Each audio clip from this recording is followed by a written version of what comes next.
बिस्मिल्लाहिर्रहमानिर्रहीम। टेस्टी। जी हाँ, आज हम बनाएंगे बहुत ही टेस्टी रेड वेलवेट केक। इसका परफेक्ट कलर लाने के लिए कौन सा कलर इसमें डाला जाता है कि इसका टेस्ट भी ख़राब नहीं होता है। इसको हम विदाउट बटर और विदाउट अवन रेडी करेंगे। अगर आपके पास मेजरिंग स्केल्स नहीं है तो भी आप इसे आम कप की मेजरमेंट के साथ बना सकते हैं। तो चलिए आज की इस वीडियो का आगाज़ इस दुआ के साथ करते हैं कि अल्लाह आप सबका दस्तरखान सजाए रखे और हम सबको सेहत और ईमान का रिज़्क अता फरमाए। तो बेकिंग के लिए मैदा हमने हमेशा छान के ही यूज़ करना होता है। अगर आपके पास ये कप नहीं है तो आप चाय वाला आम कप भी ले सकते हैं, इसमें ऐसी परेशानी की कोई बात नहीं है। इस कप में हम ऐड करेंगे 1 चम्मच कोको पाउडर, जिसे चॉकलेट पाउडर भी कहा जाता है, और बाकी का कप हमने आम मैदे से भर लेना है। अगर आपके पास ये कोको पाउडर नहीं है तो आप इसे स्किप कर सकते हैं। अच्छा, अगर आपके पास ये मेजरिंग कप नहीं है तो आपने आम चाय वाला कप लेना है जिसके साथ पिर्च होती है। कॉफ़ी मग आपने नहीं लेना है, ठीक है।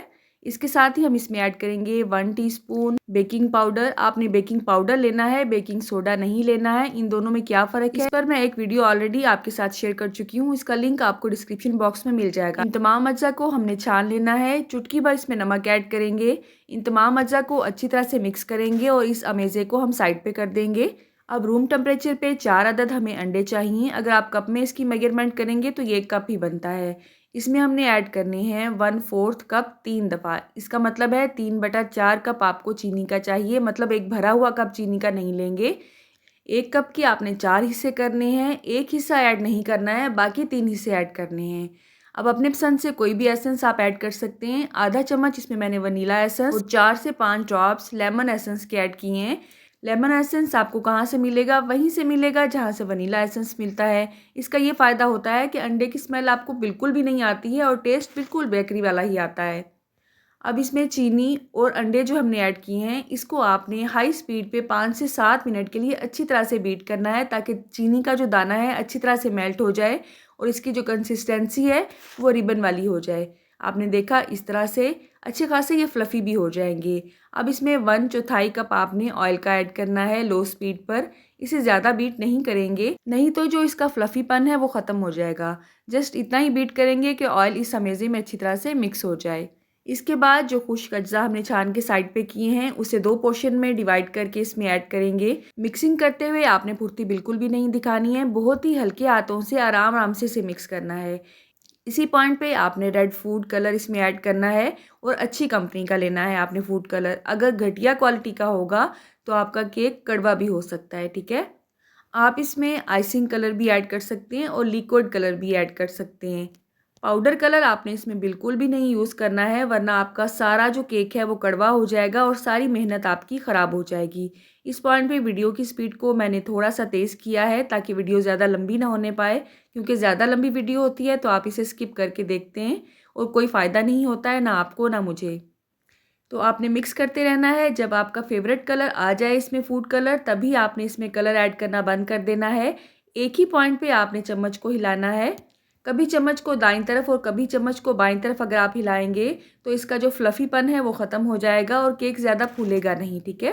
केक पैन को आपने पहले से ही रेडी करके रखना है, ग्रीस करके रखना है। मेरे पास बटर पेपर नहीं था, कंप्यूटर पेपर को मैंने सांचे के हिसाब से काट के अच्छी तरह से ग्रीस कर लिया है। आपने देखा कितनी ही अच्छी कंसिस्टेंसी है इसकी। आप चाहें तो इसमें 1/4 कप दूध का भी ऐड कर सकते हैं, लेकिन मैंने कभी भी दूध ऐड नहीं किया है। अल्हम्दुलिल्लाह, अगर इसी रेसिपी को फॉलो करते हुए आप केक बनाएंगे तो इंशाल्लाह बहुत ही सॉफ्ट और बहुत ही फ्लफ़ी केक बन के रेडी होगा। अब पतीले को मैंने पहले से ही प्री हीट होने के लिए रख दिया था, तो तकरीबन दरमियानी आंच पे 10 से 12 मिनट पहले ही आंच मैंने चला दी थी। बहुत अच्छा सा ये प्री हीट हो चुका है। बहुत एहतियात से इसका सांचा हमने इसके अंदर रखना है और सेंटर में करके रखना है, ठीक है। अब आपने इसका ढक्कन बंद करने के बाद कोई कपड़ा इस पे रखना है, कोई वेट इस पे रखना है, ताकि जो हीट है वो बाहर ना निकलने पाए। अच्छा, आपने पतीला बार बार खोल के नहीं देखना है। आंच आपने इतनी रखनी है कि जो आंच है वो पतीले को टच ना होने पाए। बिल्कुल दम वाली आंच पे भी आपने इसे नहीं रखना है। अच्छा, मेरा गला काफ़ी अपसेट है, अगर आपको कोई मसला हो रहा हो तो उसके लिए मैं माज़रत खाऊँ, ठीक है। तो मैंने आंच आपको दिखा भी दी है। इंशाल्लाह मुझे पूरी उम्मीद है कि आपको बहुत अच्छी तरह से समझ आ चुकी होगी। अगर कोई पॉइंट मिस हो चुका है मेरे से तो आपने कमेंट बॉक्स में पूछना है। इंशाल्लाह जल्द से जल्द इसका रिप्लाई करने की मैं पूरी कोशिश करूँगी, ठीक है। तो इस आंच पे मैं इसे हमेशा 1 घंटे के लिए बेक करती हूँ।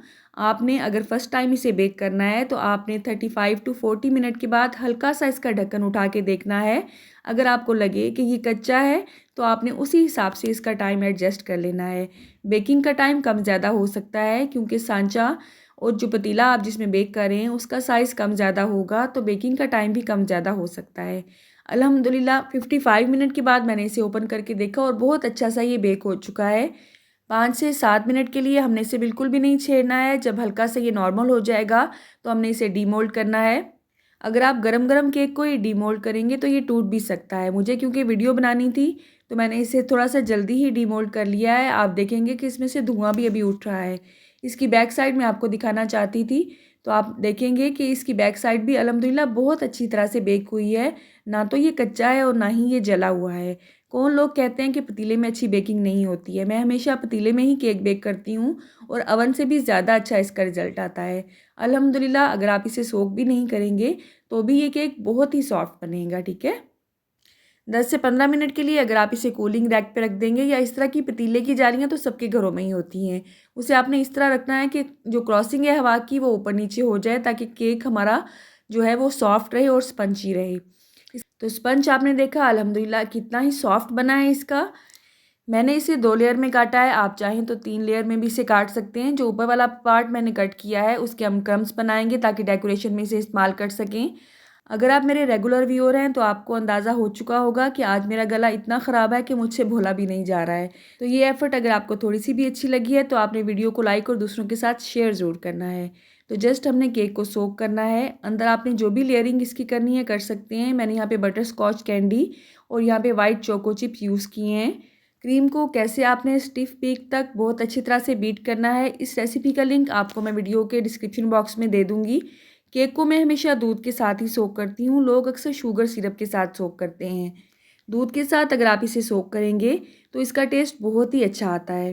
रेड वेलवेट केक में जो क्रीम यूज़ की जाती है उसमें क्रीम चीज़ को यूज़ किया जाता है, जिसकी वजह से इस केक का टेस्ट बाकी केक्स की निस्बत काफ़ी मुख्तलिफ और बहुत ही टेस्टी होता है। तो इसको हमने लेवल कर लिया है। ऊपर से आप इस तरह से सिंपल सा इसका डिज़ाइन बना सकते हैं। असल में ये केक मैंने अपनी हेल्पर की बर्थडे के लिए रेडी किया है। बहुत ही सिंपल सा और बहुत ही यूनिक सा ये डिज़ाइन होता है। झटपट रेडी हो जाता है और देखने में बहुत ही खूबसूरत लगता है। तो मेरे हिसाब से इस पॉइंट पे ये केक बिल्कुल रेडी है। लेकिन क्योंकि मैंने अपनी हेल्पर की बर्थडे के लिए ये बनाया था इसलिए इसके ऊपर हैप्पी बर्थडे तो लिखना ही बनता था। तो मैंने इसके ऊपर थोड़ी सी राइटिंग की है चॉकलेट गनाश से। इसके अलावा थोड़ी सी मज़ीद डेकोरेशन की ताकि वो खुश हो जाए। तो आप कहाँ से और किस सिटी से मेरी वीडियोस को वॉच करते हैं कमेंट बॉक्स में अगर आप मुझे बताएंगे तो मेरे लिए कि नाम से कम नहीं होगा। आज की वीडियो में अगर आपने कुछ भी सीखा हो तो मेरे लिए ये बहुत खुशी की बात होगी। अल्लाह आप सबको सेहत और ईमान का रिज़्क अता फरमाए और हम सब के रिज़्क में कसरत से ज़्यादा बरकत और आसानी अता फरमाए। मेरी नेक्स्ट वीडियो तक अल्लाह हाफ़िज़।